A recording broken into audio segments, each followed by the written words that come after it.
No último pleno ordinario da Mancomunidade de Barbanza, Arousa, materializábase unha modificación dos estatutos na que os 4 concellos que a integran veñen traballando dende o inicio da legislatura.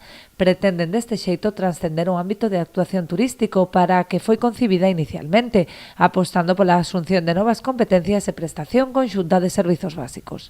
Pequenos cambios, non? Que quizás non trascenden, pero que poden supoñer a futuro modificacións trascendentais para os concellos e para a maneira tamén de entender a prestación de servicios públicos. Non?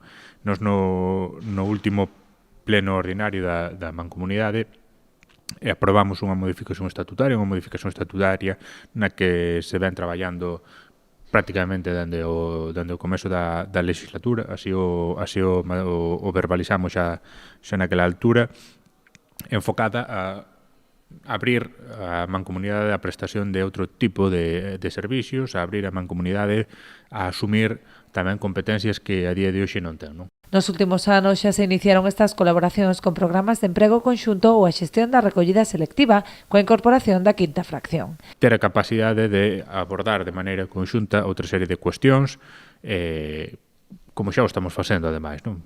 No caso de Boiro, Rianxo e a Pobre, pois prácticamente desde o comezo da legislatura vimos traballando tamén de maneira conxunta en poñer en funcionamento distintos programas de emprego, de formación, etcétera. Recentemente tamén vimos de maneira conxunta de poñer na rúa o colector marrón, a recollida separada da quinta fracción.